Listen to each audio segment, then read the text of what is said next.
obviously now as a head coach, you have to deal with a lot of things internally than you do on the field. So you're dealing with more than 100 personalities who have Yeah. been through lives and real life pressures. And I'm wondering what your philosophy has been when you're dealing with players or coaches who are dealing with, when it's an on-field or an off-field situation. Is there anything that you kind of gravitate to and say, I've got to handle it this way, and this is the best way to deal with something like this? Well, not perfect. There's plenty of times I don't, but I think two things. I think one, understanding you want to preserve the relationship, and it's about the person, it's about people, and trying to step back and listen, even if you think someone's way out of line or off base or crazy or whatever. Stop and try to at least see it from their point of view and listen. Kind of be slow to react because I'm a quick reactor. That's why we don't huddle. And I think I've learned that as a head coach in 2 years. The first 6 months, it was just react to everything. And I finally realized, wait, just wait. Like, there's a lot of things that come your way, whether it's bad news or a problem that a player has or a staff member or whatever.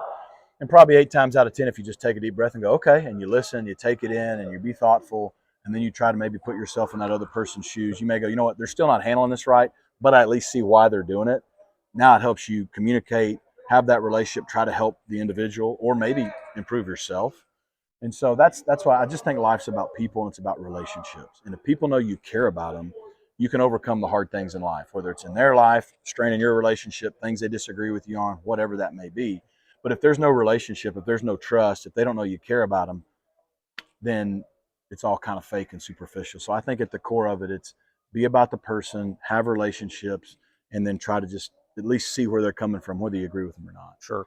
No, I want to make this a little bit lighter in terms of recruiting because Yeah. you've talked about this being the state of Dallas, similar to how Miami called it. And obviously, the ACC has become such a great selling point for this program. But from a recent contact period, the one that just ended in January, right before the late signing period, what did you and your staff find out about how you were received and the players you could really pursue versus, versus them, even those that you could pursue in the 2024 class? And I'm not talking about Derek McFall, who's flipped, but just whom you could legitimately go after.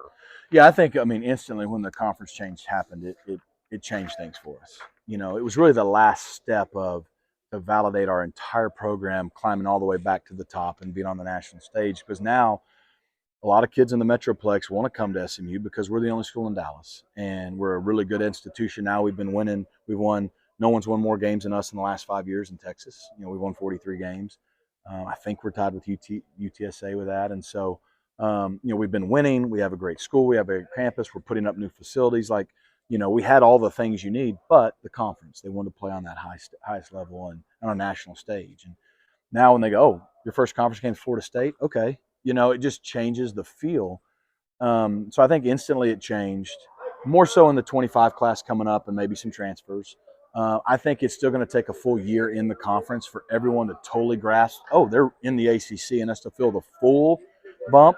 But I think our 25 class early on and the caliber of players that are interested, that are committing, should say a lot to it. I think when we went out, to your point, we're state of Dallas. We're going to start inside out here in these 11 counties in the Dallas Metroplex and then the state of Texas. But yeah, you can jump into Atlanta for a day or two, or South Florida or Southern Cal, and there's a national brand. People know who you are and they know where you're going. We were received really well. Now, the national name for SMU, I've always felt, has been there, and now SMU, up until September 1st, can kind of build as that sleeping giant. And the one thing I've always said about this university is that it's when galvanized to do something, it's never going to do anything half speed. And so what's it been like just preparing for arguably the biggest moment of this school, maybe in its history, on July 1st of this year? Yeah, I just feel fortunate to be here at the right time. A lot of coaches in the last 3 or 4 decades, and especially in the last 10 or 15 years, have done a lot to get the program a little better each year.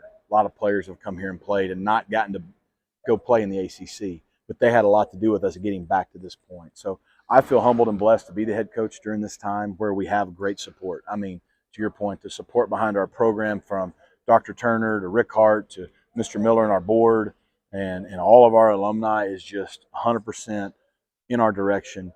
The facility we're getting with the Gary Weber facility, just everything that's happening is all happening, it seems like, at once, which just kind of makes this the best time to ever be here.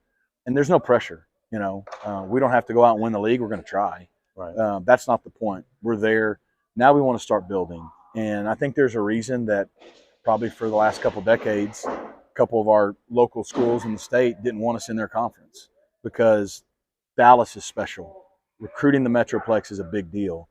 And the one thing that we didn't have was, well, we're the home team and we're playing on the national stage in one of the best 3 conferences in the country. Now we have that. And so I think, as you just see year after year, the sleeping giant, reference you mentioned, I think we have a chance to build something special. Now we're going to be realistic. I mean, the last 4 schools that went into the Big 12 last year only won 6 games. It's going to be a change. It's going to be an adjustment. But I think we're ready and everyone's committed to that challenge. See, I told him that this was going to be less painful than a tooth extraction. So I don't go to the dentist, so we're good. Coach, appreciate your time. Thanks Appreciate for doing you. this. Absolutely. I'm Kevin Lonnquist with ontheponyexpress.com. We'll see you next time.